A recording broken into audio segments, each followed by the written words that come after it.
Okay, shkoyach everyone. I consider it a very big schus to be. I'll tell you an interesting thing. I've heard so much about this Makom Kadosh, about this, I don't know, it's like the midbar, the oil, I'm not sure exactly how to, oil of rum, whatever you want to call it. Trying to look at the official name, but it changes every second on the thing, so I'm not sure. But you know how it is when you hear about something and you were never there, you try to imagine it. And then when you see it, you say, oh, this is totally not what I imagined. It's like when you speak to someone, you never saw him face to face. And then suddenly you meet him and you go, whoa. You don't say it, but like your facial expressions kind of conveys it. I don't think you look like this, right?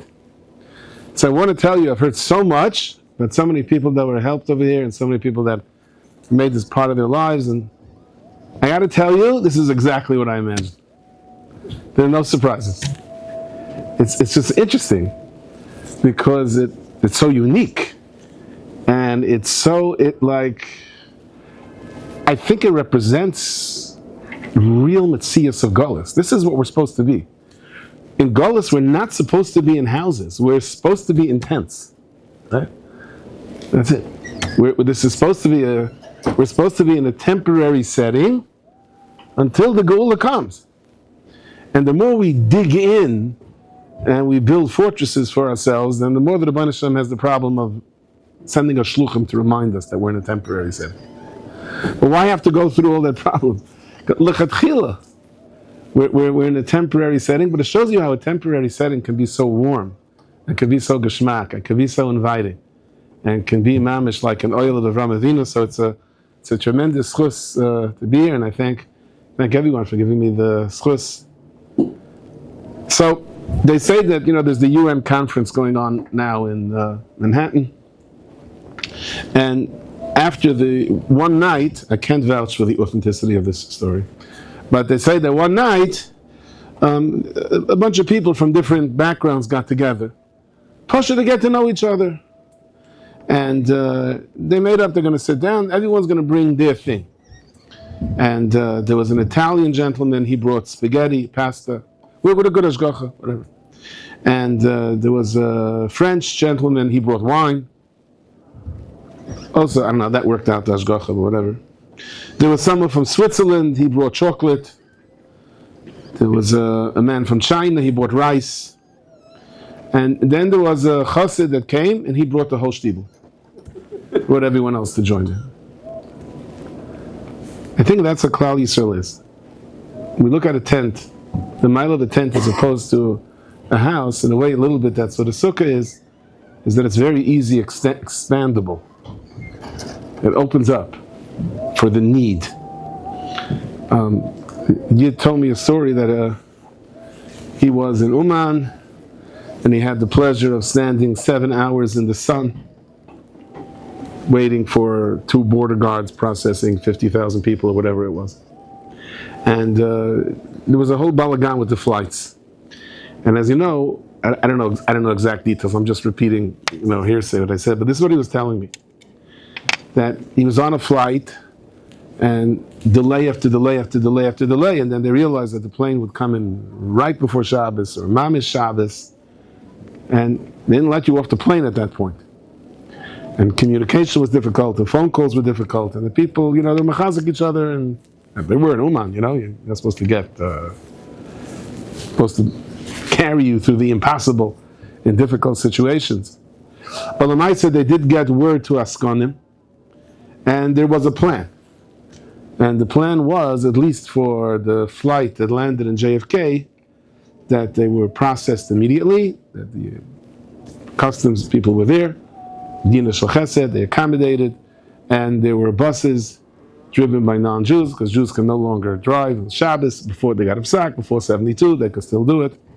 But there were people from all over, and people from Kiryas Yoel and Bloomingburg and Muncie, and everybody was brought to Williamsburg, where everything started. Everyone was brought to Williamsburg, and there was a plan, and they set up this plan immediately fast. There was one hall that was rented, and someone paid for 200 people catered for Shabbos. And another hall, they set up cots for everyone. And what this person told me is that there were almost nobody that stayed by the cots and almost no one that ate from the hall. And the reason is because when the buses pulled up, and then it was a Tifarana Shabbos, just families from all over came running to the buses and invited people for Shabbos. And told them, what are you going to sleep in the hall? You're going to sleep in a cot? You're going to sleep in a dormitory? Come to me, come to me. And almost everybody was taken. And I'm thinking about it, go explain that. He said the only reason people actually came to these halls doesn't take away from the mitzvah, the people that were Metznevish themselves to set up these halls a record time, and there were people that had enough of it, but people came there because the suitcases arrived there, they came there to change their clothes. But otherwise, everyone returned to their hosts. And I'm just trying to explain this to anybody. Try to explain what Klal Yisrael is. Try to explain that you're going to have like families and families and families running out to buses, for the most part, meeting people that you never saw in your life, but you heard they're stuck. They're coming in on Shabbos, they need a place to be. And that's it, and everyone is accommodated for. I don't think it's a musig that could possibly be explained. You know him, your cousin? Do you all pay membership to the same? Did you go to college together? Did you belong to the same club? Did you demonstrate together? That created achdus? Because demonstrations create achdus, right? No, but we were all by Har Sinai. We all stood there. I think it's an awesome thought. And I want to try to maybe dwell on it a little bit. So Chazal say, Noyach loy la'adam is a machlokes in the Gemara whether it was kedai for a person to be created or not. Chazal say, Noyach loy la'adam shel loy nivra. That's how we paskin. We were better off not being created, which is a tremendous chizuk, no? Halacha is we were better off not being created. Somebody once went over to someone and said, yes, I wish you were around in the times of the Chassam Sofer. He said, really, why? Because then you wouldn't be here now. Like what? What kind of chizuk is this? It's a machlokes. So we pass the noyach le'adam shaloi nivra. So the Mashal says because there are more loisa says than there are says. So there's a greater chance that we make mistakes. There's a greater chance of us doing the wrong thing than doing the right thing. No. So why did the Eibishter create such a world where it's noich le'lad v'shalei nivra? And why would the Rabban Hashem create us if the Gemara says clearly we would have been better off not being created? The Gemara says in Yoina that when the Gemara says noich le'lad v'shalei nivra, it doesn't refer to the first time we're created. We were all created, the whole world was created, on the day of Maisa Bereshis. And I've said this story many times, they always say I don't speak to the camera, I speak to the people. When I purchased, I thought I was buying my house. I was living in a one-bedroom apartment with, 6 kids, I think, in an apartment house. And Baruch Hashem, it was great. The Sviva was great. It was wonderful, but it's tough when you have one kid sleeping in the fleishig sink, one kid in the milchig sink, one in the parva sink, and 2 in the bathtub. It was a difficult situation. And I was recording stories at night, and we had guests, and it was a Yom Tif, and I was desperately looking to buy a place. And mind you, we're going back. Well, you'll soon hear from the numbers how far back we're going. We're going back about 40 years, and I actually found a house. And it was for $180,000 in Borough Park, which is, today you can probably get a doorknob for that. Not the professional, not the custom-made ones, the standard ones. But I found it, I was very excited about it, and very naive about it, because I was telling everyone that was buying it, and there was an Italian gentleman that was selling the house, and we were mamish best friends, and we signed the binder, and then it was time to come to the contract. And I came to the contract, and I had an attorney, and his attorney was there. But Tony, who was selling me the house, was not there. And my lawyer said to his lawyer, "Where's your client?" And he's like, "I don't know." So he picks up the phone. The phone that was connected to a wire. They used to have phones connected to a wire. So it used to be. Yes, believe it or not, I still remember a time there were no cell phones. No kosher phones, there were no cell phones. There were also no home computers. You know what that meant? Tell you what the Mashgiach used to say. Rav Wilson, he would say it meant that when you made a bracha shelo yitzani oven in the morning, it was not a bracha levatala. That's what it meant. So he says, my client wants to talk to you. And I'm saying, hi Tony, we're all excited. You should come to the contract to sell my house. What's happening? And he says, Mr. Schachter, there's a problem. I knew there's a problem because until then we were on a first name basis. He called me Fischel. And I said, what's the matter? He says, I'll get straight to the point, okay? He says, someone offered me another $20,000 for the house. I was like, I want to tell you something, okay? I borrowed money from every single one of my cousins. I created new cousins. I extended cousins. I relearned Masechtas Yavamas to find out who's a Karv, who's Pasal Edis. I'm like, till I put together the money for the down payment, and he's throwing another $20,000, and I was like in shock. And I said to him, but Tony, I said, we signed a binder. And he told me that a binder is non-binding. So why is it called a binder? Okay. Why is the Brooklyn Queens Expressway called an expressway? So I said to him, it's not ethical. We have an agreement. He said, ethics? He got very upset. He wasn't in the mood of hearing Musar. He said, don't tell me ethics, okay? Don't tell me ethics. It was one of you guys. I wasn't sure really what the argument was, because it was one of my guys, therefore there's no shaila about ethics. But he described to me who this young man was that knocked on the door, and I had a feeling I knew who it was. And that morning in Shul, I very naively was telling everyone in Shul about, the house I was buying, and where I was buying, and what I was buying, and who I was buying. And this person was listening, and he knocked on Tony's door and said, I'll give you another $20,000. Don't sell it to this Schachter guy. And I called him up and I said, how you talking?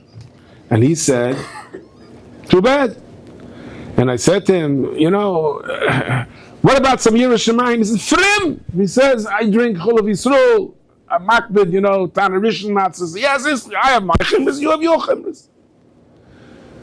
So I went to a Rav. I said to him, can I take him to a Din Torah? He looked at me and you take him to a Din Torah? I said, what's your basis on a Din Torah? I said, I don't know, maybe it's a din of ani amahapach b'charara. That means if a poor person is like struggling with a hot cookie and he throws it up in the air, that's the mashal, someone else shouldn't grab it away from him. He says, you're an ani? I said, we're all ani in the das. He said, maybe you want to try, you could try.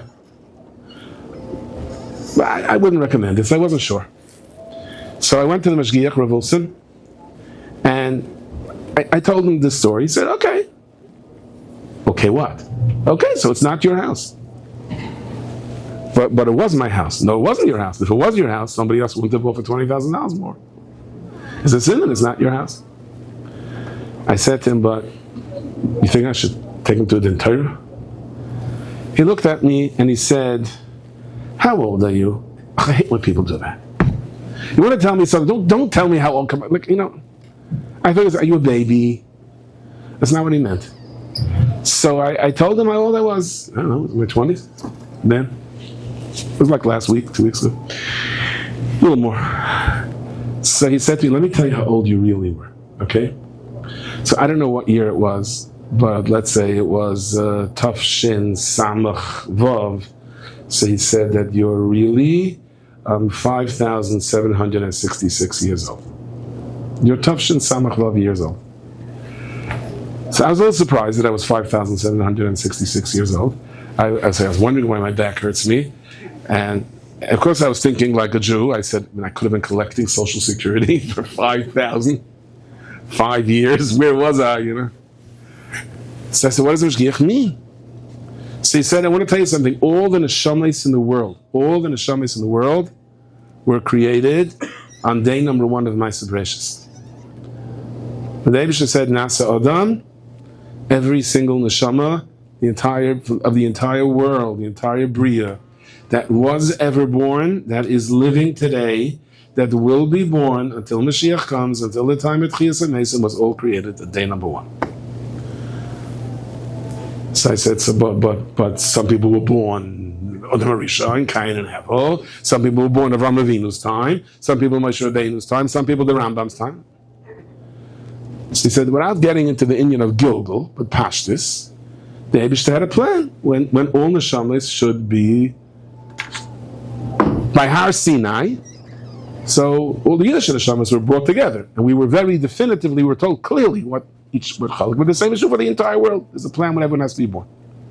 And Yishalmi the Derech Hashem says that Gan Eden is divided into three. The first chalik of Gan Eden is a waiting room, and it is a very geschmacka waiting room. It's simcha. In Shemayim the simcha. Down here in this world, there's no real simcha.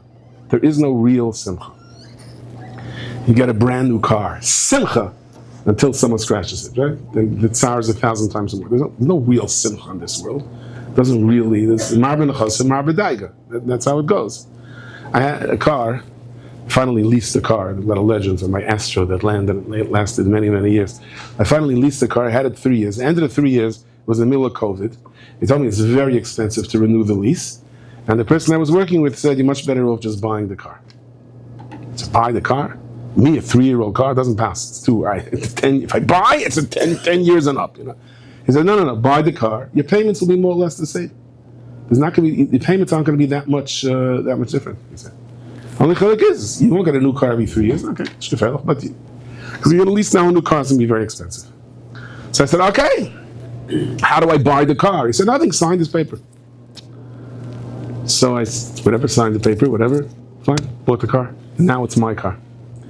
And my wife was waiting outside, and I got into the car, and as I got into the car, I said, who made that scratch in the back? What scratch? No, near the back. As I was getting in, I noticed this tiny dent. She was saying it was there all the time. It was? We start the engine, I start going, he goes, what's that noise? And I press the brake. What's that squeak? She goes, what happened? Why are you so nervous? No, I think the transmission, it hesitated for a second when I put it in. What did you just do? I said, I bought the car. I said, this squeak was there, the noise was there, the crack was there for 3 years. It didn't bother you, didn't even recognize it. Where did you get to buy the car? All of a sudden I bought the car. You know, Marvin, there's no real simcha on this world. And there's no real covet on this world. Every amount of covet, trust me, I've been on both ends of the thing. For every amount of covet you get an equal amount of desires. There's no, there's no real simcha. Simcha in this world, taiva lasts for 2 seconds and you pay a price for it. In Olam Haba, there's real simcha. The Brisker Rav said, little children, you see them happy. They have real simcha, just happy for the sake of being happy. Why? Because it's not so long that they've been in Olam Haba, so they still feel a simcha. So he says, when our neshamas were created on day 1 of Maaseh Bereshis, we're in the first chelik, first of a 3 segment of Gan Eden, and basically it's like a waiting room. And it's just simcha. Go explain simcha. It's ha'or, it's a light. We don't even have a musig of what that simcha is. No daigas, no worries. There's one thing they do worry about in this. It's like the waiting room of a dentist. You know, you sit there and everything. The kid comes to the dentist the first time. Uncle Moshe videos and this fish tank and coloring books and toys and stickers. Why did his brother scare him about a dentist until the dentist calls him in? And the waiting room is very geschmack. The neshamas are scared of only one thing. The door opens up, and this is just for illustrative purposes. And the malach comes in, and the malach has a white coat, and the malach has a clipboard, and everyone is like, no.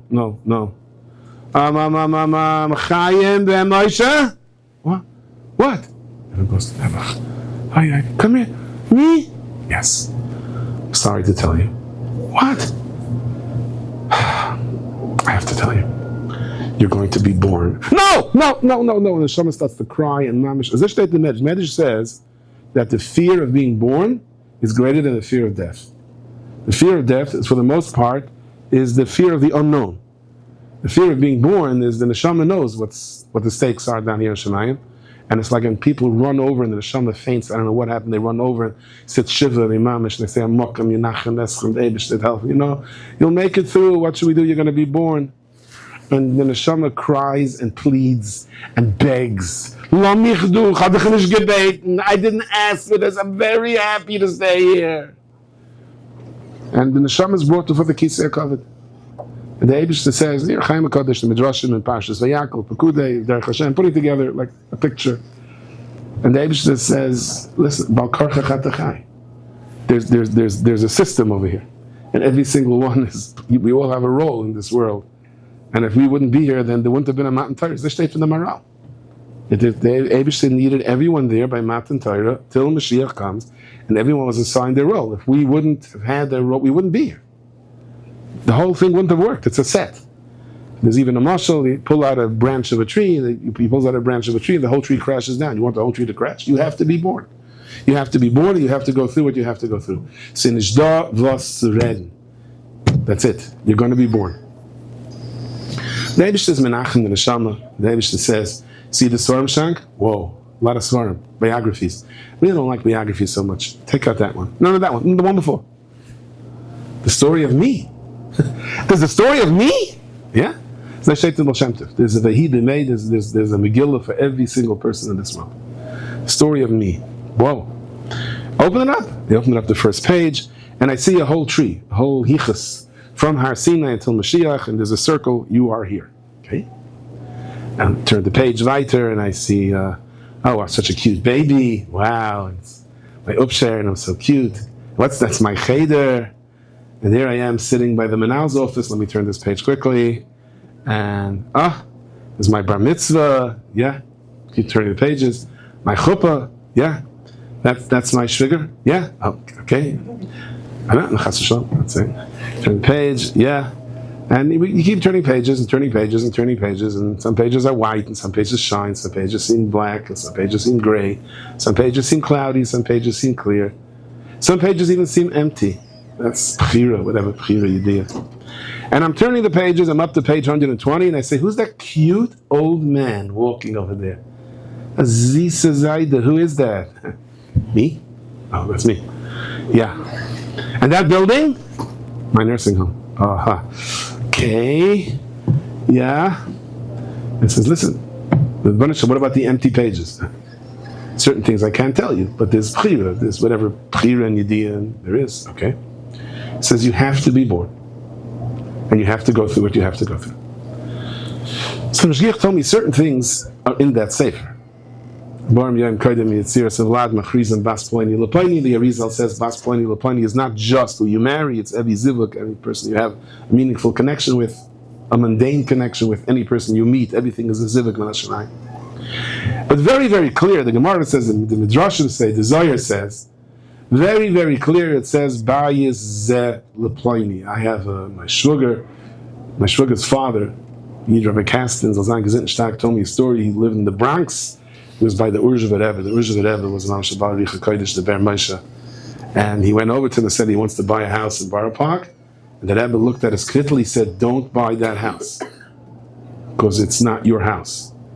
He says it's not on your, the Bayis Ze Leploini, there wasn't that house. Your house is a few blocks away. Lamaisa, he never bought it because he had a Reina Mina in his Rebbe. And they lived in the Bronx, who knew him, right? And Lamaisa, somebody else bought the house, and that person had Saras Merudas because the one who sold it to him didn't have the deed. It was in court many, many years. And he wound up moving to Lakewood, and he came back to a house every year. So Mashiach said, I'm not telling you Ruach HaKodesh, but I'm telling you Pashup Pshat. If he offered more money, he said, this is not your house. So what do you think? What are you acting a cup? So I said, okay, is nisht. So the house is not mine. And I found my house a couple of years later. It was for $250,000, which is enough to buy 2 doorknobs, the back doorknob and the front doorknob today.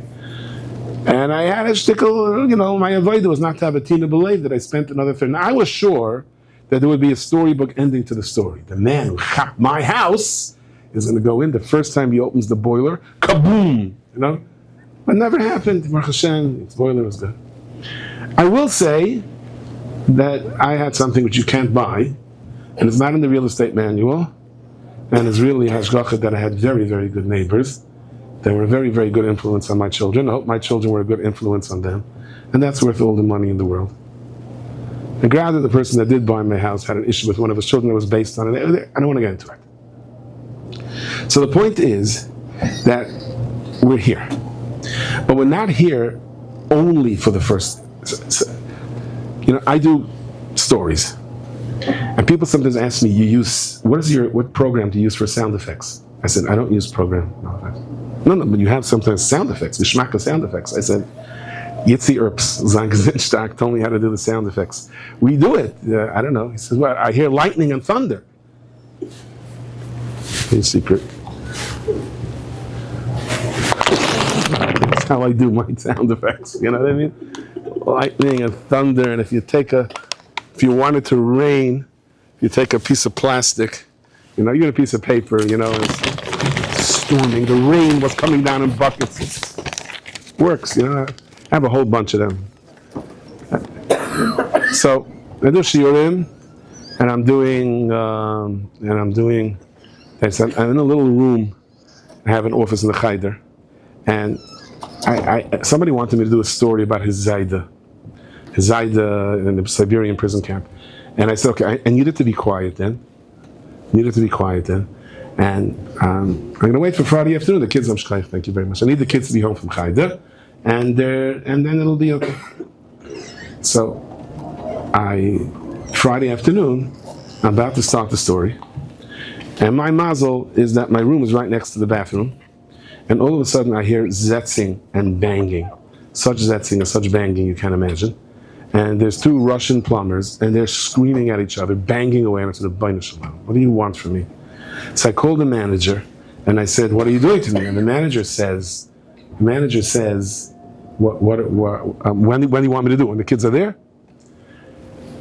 And I sat back, and I was a little dejected at first, and then I said to myself, you know what?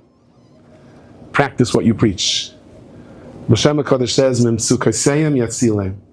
Every problem that we think is a problem is really the solution, is really the Yeshua. And we're going to come up after 120, we're going to see not pshat, that there was a reason we had to suffer, but the suffering was the Yeshua. And if you're really maimin in it, you're zeicha to see it on this world, and suddenly it hit me like a light bulb. Telling a story about a person in a Siberian prison camp that's Meitzah Nefesh himself. So it was like, gewaldik. And I'm saying, they said to him, I'm not going to work on Shabbos. And they opened up the door, and you hear there's zetzing, and this guy screaming in Russian, I'm break your head! And it was perfect. It was like, people said to me afterwards, you hired actors? It was murdic. I said, no. You didn't hire actors? No. The Rebbe Hashem sent them to me, that's all. I said, listen to your life, listen to the Rebbe Hashem in your life, and you'll hear them. You'll see. So how do you mix the tracks? I don't mix tracks. I don't know the mixing tracks. So let's get back to our Shabbos. So Noach Leila Adam Shalai Nivra, says the Gra, doesn't go on the person, the first time a person was created. Of course we have to be created, because there's a master plan to the world, and everybody in the world had to be created. But Noach Leila Adam Shalai Nivra means we come up after 120, and we say, I didn't do what I was supposed to do. And we say, Rabbeinu Shalom, I told you I don't want to go down. The Rabbeinu Shalom said, I told you you have to go down. I'm going to send you down again, hopefully to be Masakin. But because most of the time we're not Masakin. Most of the time we blow it. Most of the time coming down for Gilgal is like starting a diet again. It doesn't work. And the person said, I made up this summer, I'm going to lose 20 pounds. What happened? Because I have 40 more to go. It doesn't work. So why is the Eibush sending us down again? Why is the Rebbe Hashem doing it to us? If most of the time it doesn't work, and why does the Rebbe Hashem send us down again and again? And the answer is that by normal accounting standards, it doesn't work. It doesn't work. But not everything works with normal standards. Not everything works with normal standards. The person that said he applied for a job in a bank, he said, what experience do you have? Because my father was an accountant. Really? Let's hear you. How much is 4 plus 4? And he says 26. He says, you want us to believe your father was an accountant? He says, 4 plus 4 is 26. You know math? He says, you don't know my father. He says, that's the way it was. Not by normal accounting standards, if the Eibush would put our mitzvahs on one side of the scale and our averos on the other side of the scale, we would be in big trouble. Besides that, the Rambam says in Hilchos Teshuva that the way the Rebbe Hashem doesn't count mitzvahs and averos, the Rebbe Hashem weighs mitzvahs and averos, and the Rebbe Hashem knows everyone's Yetzer Hara, and the Rebbe Hashem knows exactly who it is and how it is. The Gemara says in Masechtas Tainis, the Belazar Reb Shimon, there's other shittas, there was a different Tana, but Belazar Reb Shimon was walking, and he felt very good about himself, and he saw this ugly person, this despicable, ugly, horrific-looking person. And he went over to him and said, I never saw someone so ugly like you, which is a nice thing to say to somebody. And the man said, Lech le'umen she'asuni, go to the umen, go to the craftsman that created me. So he asked him Mechila, and he followed him, and they followed him, and they came to a big town. Everyone came out to Rabbi Elazar, Rabbi Shimon, and he said, why are you all honoring him? He said, so he asked him for Mechila, he asked him for Mechila, and Lamaisa was Eliyahu Navi that came to test him. But why would Rabbi Elazar and Rabbi Shimon say to someone, you're ugly? So my father used to share with me from Rabbi Tzaddik. I never found it inside, but Rabbi Tzaddik says he didn't mean ugly, physically ugly. He saw on him his Aseres. And he said to him, Rahman al-Islam, Sham Yishmar! Ugly! Neshama is ugly! So what was his answer? Go to the craftsman who created me? And the answer is, he said, maybe you can see my Aseres. You can't see my Yetzer Hara. Only one of the Hashem knows what kind of Yetzer Hara I have. Whether I'm ugly or not, that only one Bari Olam knows. Because he knows the battles that I have. The Evi Shmir Sinayim, the battles that I have for Evi Lashon Hara, the battles that I have to be the Simcha. So we don't know that. So when the Gemara says, Noach leila Adam shalai nivra, that's according to basic standards. But the Rebbeinu Shalom measures us differently. Ulis filosim she'ei, says Rameir Pramizlana, she'ei means to turn. V'kayin el melchosai loy shah. Sometimes we turn away from one Aveira in our life. Yemeshin Aseni v'hem shivim shana, says the Kotzkin, that's why our whole life was here. And particularly when we want something to be done, and we turn away from our plan, and we say that the Rebbeinu Shalom doesn't want this. And it's very hard to turn away from your plan. It's very hard if we have our aspirations in life, and we had our dreams of what a marriage should look like, or how children would respect us, and things don't work out the way we want. And we say, the Rebbeinu Shalom devilst azoi is azoi. If it's good for you, it's good for me. And that in Shemayim, that weighs so heavily on the mitzvah side. And the Malachim begin to argue, the Rebbeinu Shalom, it's not fair, we're doing the accounting. And the Rebbeinu Shalom says, no, you don't understand this. You have no understanding. You have no shaykhs to this. You can't understand it. Malachim live with perfection. They're not off by a split second. They fly from one side of the world in a split second. They say this famous word, Reb David Soloveitchik, that this Bacher said he wants to leave a week before Bein Hazmanim. Why do you have to leave a week before Bein Hazmanim? So he said, he's the best Bacherin. He wants to be able to do a shidduch. He's sure going to do a shidduch right away. And he wants to do it early because he wants to make it back in time, because he's hoping he's going to still get married before Cheshvan so he can start this man of time with his chavrusas. So Reb David told him, so when are you leaving? He said, only next Monday. He says, go on Friday. He says, why? Because this way, Al Pi Cheshvan, the way you're planning could be your first bris will come out on Shabbos. L'chatchil, you're not supposed to plan a bris on Shabbos because you have it all figured out. You know exactly how it's going to be. So leave earlier so the bris will be Friday. Like I said, you know what's going to be. You're getting married, you're having kids. You know, we don't know, but the Rebbeinu Shalom knows. And the person that took out, say Yakka, that he took out his quarter and he threw it on the floor. They said, "What are you doing?" The Gab is always here with the pushka at 5 minutes after 8. He's not here. It doesn't make sense. I put it there. I am here. There are a lot of times in life we have plans for our life, and our social pressures create when our kids are going to become chassan and mekalis, when they're going to have their first children, and when they're going to buy their first house. And it doesn't always work according to our plan. And we have dreams of what our children would like to be, and children have dreams of what their parents, and it doesn't always work. And it takes a tremendous amount of Mesiras Nefesh to say to Rebbeinu Shalom, it's not going the way I want, but this is the way you want it. And many times we would love to have a mahalach, but we don't have a mahalach, where I'm going in life. So Rabbi Baruch Ben, when the Nazis were coming in, they said, Rebbe, should we run? Should we not run? So he said the argument to run was presented, the argument not to run was presented. So Rabbi Baruch Ben said, so then the halacha is Shev al Taisa was staying here. The other got very tzridet. And Rabbi Baruch Ben said a fascinating aside. He said, if the halacha is Shev al Taisa, do nothing, that's not by default, because you don't know what to do, so you may as well stay. No. It means the Torah paskins out that there's no answer. There's no answer, stay where you are. That's a psak, that's a hirah. That's a siyata d'shmaya. That means that the Rebbeinu Shalom wants us to be in a matzav now where I don't know what tomorrow is going to be. All the plans we had from the day we were born, our parents are all turned over now in this war, and we don't know. The Eibishter wants us not to know. This is what we were supposed to know. It's not a default, it's not in a vacuum, it's not in a void. They do it the Gazak. When the Nazis came into Kamenetz, they didn't shepherd any of the Kamenetz at Tamid. Nothing, until Rabbi Baruch Bez Levi. It's fascinating. The Chazaynish once said on this, his amunah was so clear. This is what the Rebbeinu Shalom wants. It's not Nazis. It's not anyone. There's one Rebbeinu Shalom. I've been sharing the story a lot. I know the people that have been watching me heard it a lot, but I just feel like saying it again and again because it means so much. I lost a neighbor this month. His name was Rav Meilach Grudzinski. Rav Meilach, Zechayin Levracha, tzaddik of a Yid. He was together with Vinci and Goldman in Kiryas Babiv, I think, and they came together penniless. And Goldman sent a niggin to his kala because he had no money. So he sent a niggin to his kala. He said, I have no presents. And the niggin was 999, Baruch, Baruch Kalel. The whole world sings for Baruch Kalel. These things that come with Messias Nefesh. But Ramayach was the happiest person I ever knew. He was just a shtik shira. He was a bus driver. No, he was not a bus driver. He drove a bus. He drove a bus for Babda for like 40 years. And he used to say, my job is to smile. My job is that when the kids come on the bus, the picture of the day should be a smile. The Malamed can't always smile, the Manal can't always smile. I could start their day off with a smile. That's how he lived his life. But this to me is such... I once was walking on the street, and there were 3 buses, one next to the other. It was a typical bar park scene, double park car, screaming, yelling, honking, big, everything is stuck, everything is gridlocked.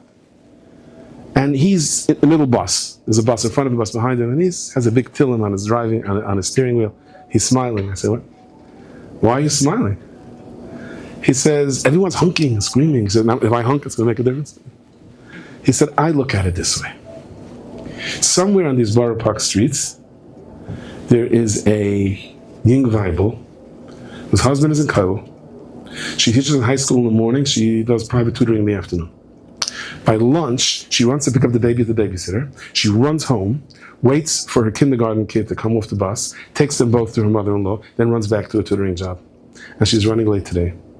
And if she's not home on time, and the school bus gets there and there's no one to pick up the kid, the school takes the kid back to the cheder. She has no way of picking up the kid back from the cheder, and you get a psak while you weren't there, and she's running, and she's running, and she's running. She says, please don't let me miss the bus. And you see all this fafaraya via the double park cars and the screaming and the yelling and the honking. But Rabbi Hashem is answering her tefillah. I should beep at her tefillah. Imagine if we lived our lives this way. Imagine if we lived our lives this way. With that level of emunah. With that level of who we are. So, Meshgiach used to say the story. Meshgiach used to say it from the Ilika. He was a Talmud of the Baal Shem Tov. Some say it with the Ber Mayim Chaim. That once Shalosh Shudas, they saw him, he was going with Shemayim, he was going up to Gan Eden, he was and Shdugavein, a different world. Came back down, they asked him, what's going on in Shemayim? What's happening in Shemayim? He said, there's a big protest. The Shamas are saying, we are not going down anymore. That's it. Protest, that's it. The ICE agents are there to schlep them down into this world, deport them back. They're not going. No. Titzach. The Shama lives matter. We're not going. We're not going. Was willst du? Was willst du? We're not going. We're not going. Shimai finished. I said, it's for your good. It's not for, we keep going down and we make it even worse. We come back down, we make it even worse. We come back down, we make it even worse. We're not going. So what do you want? What did the Rebbeinu Shalom to be down on us? So a Baskal comes out from Shemayim, from a higher oil, and says, so what do you want?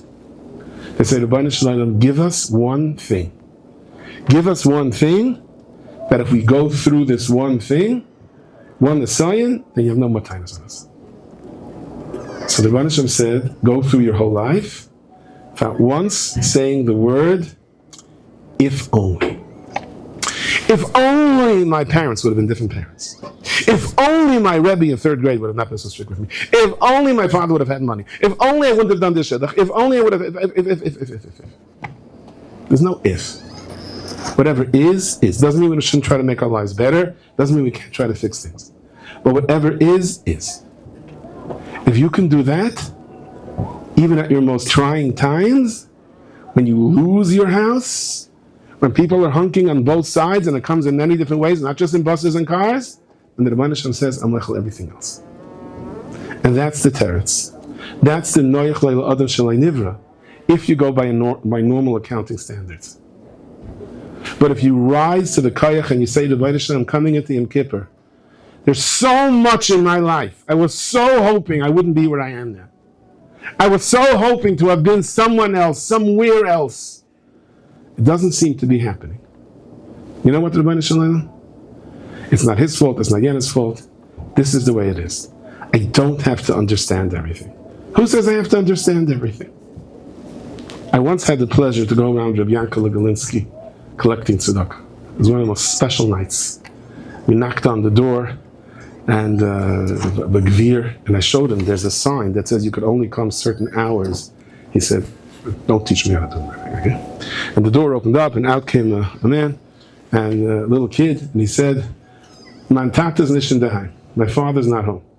So Rabbi Yankele said, "Frag dan tata Nachum says in daheim. Ask your father again if he's home or not." Kid comes out, he said, "Tata Nachal's gesagt nicht in daheim." Father still said he's not home. So Rabbi Yankele is stuck in his head.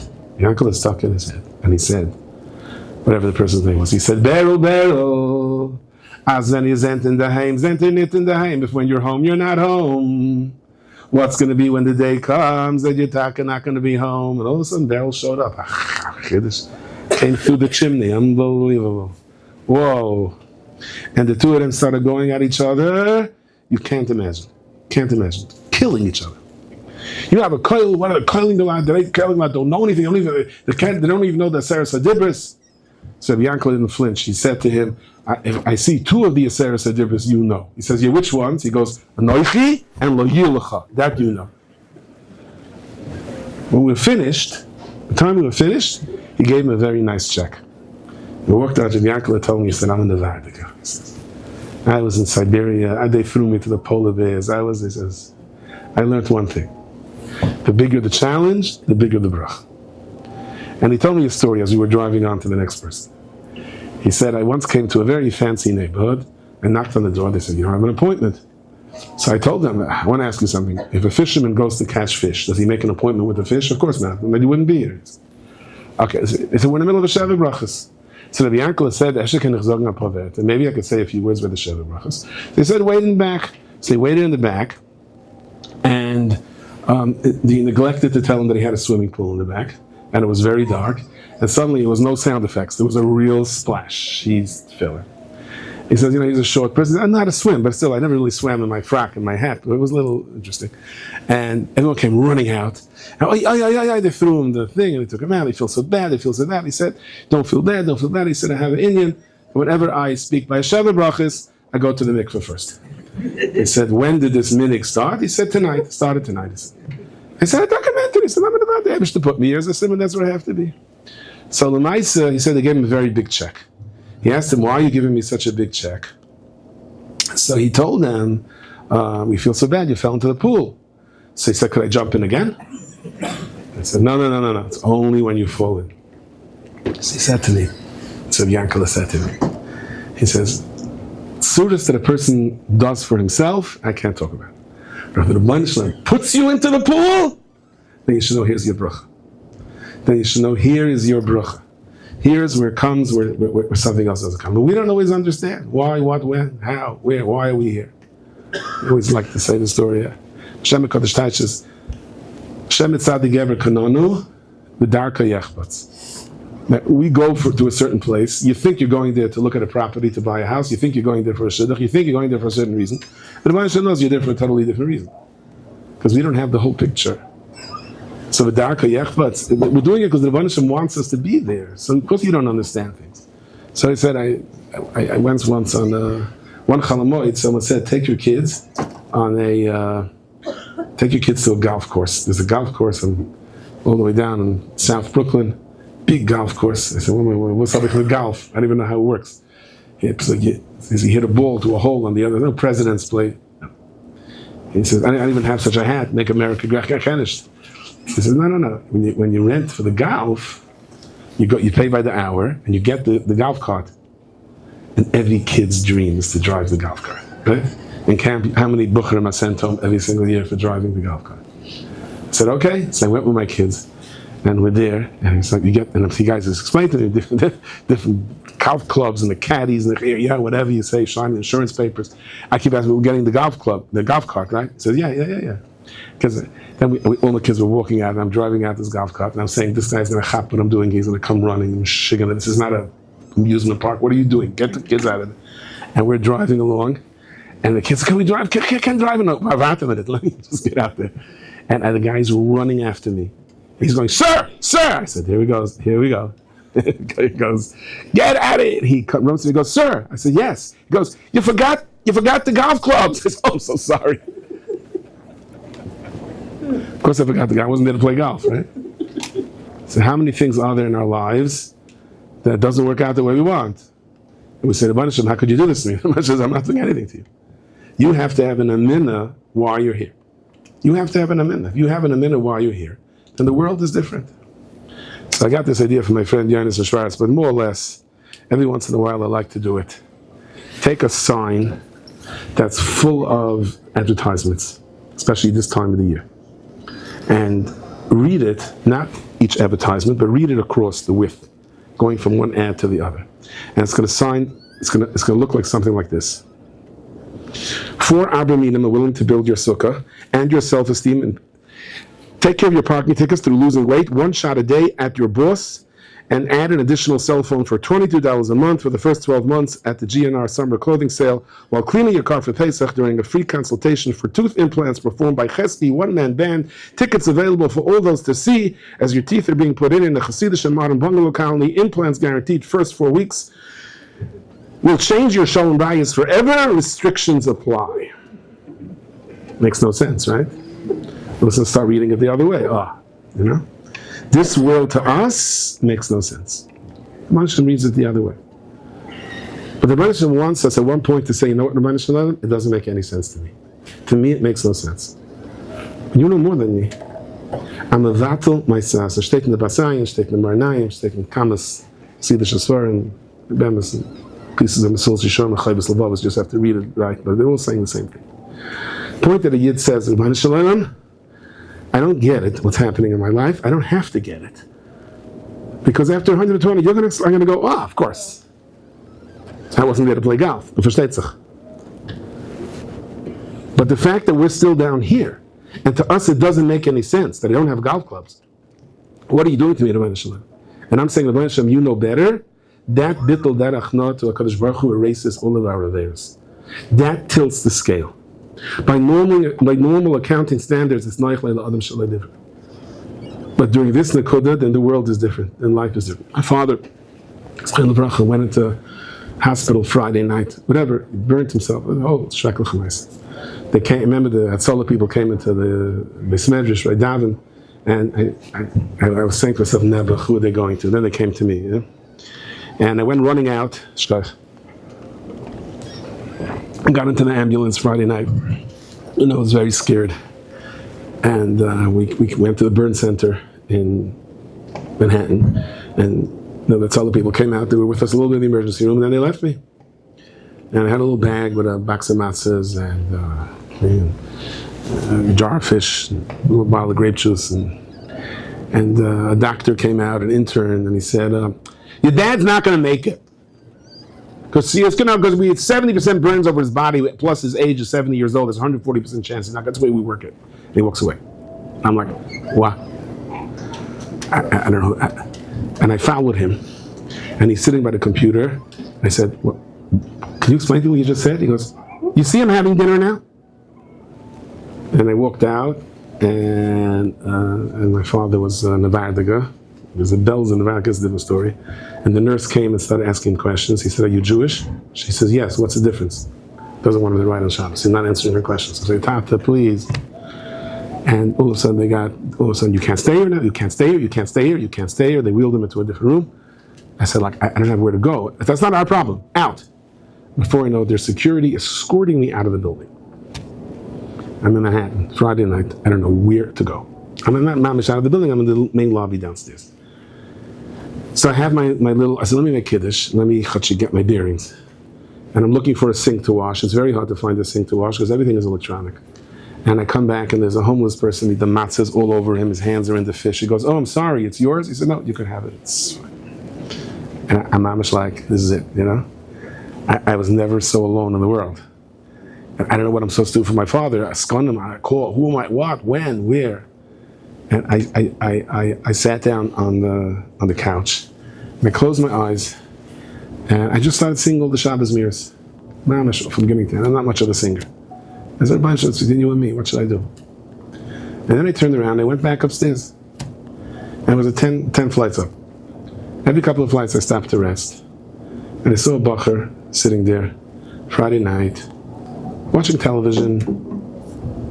I don't know why, I had a feeling the Rebbe sent me here. And I just sat down next to him. And this is 3 o'clock in the morning, and he turned around, and he saw me, and he was like, "Oh, you're Rebbe Shalom, out of all people," you know what I mean? And I didn't say anything, I just said to him, "You know," I said, "Do you have a television in your house?" And I said, "Me neither." So it's not fair. How come we don't have the mitzvah of not watching, you know? That's when television was the problem in those days. We didn't have the mitzvah of not watching. So every once in a while, the Rebbe gives us an opportunity to have the mitzvah. And I said, "Why are you here?" He said, "His mother's very not well." He says, "Hi." He said, "You want to learn with me a piece of Baruch Chaim HaKadosh, the schus of your mother, my father?" He didn't want to, but I didn't take no for an answer. And we sat there for a minute, and he went into his mother, and we came back out, and I told his mother, "Such an amazing, I see your son is sitting outside saying Tillim for you, you know how much he cares you." He's looking at me in this one, and I said, "Mutal Lashanis and Beidarke Shalom." And we walked down, and we had a nice conversation. I had a feeling in my heart, okay, yeah. And I walked upstairs, there was a different crew there, totally different crew. And I walked in ready to be thrown out again, what should I do? And a doctor shows up, Dr. Finkelstein. He said he was coming back from a party, somebody called him and came by. He said, "You should know the situation with your father, it's stable, it's okay." He says to me, "Do you have where to stay tonight?" I said, "No, not really." He said, "You know, there's Bikur Cholim apartments." I said, "I don't know where they are." He says, "I don't know either, to tell you the truth." He says, "Would you like to stay in my office?" Like, wow, this is from being sent out with the security to being thrown out.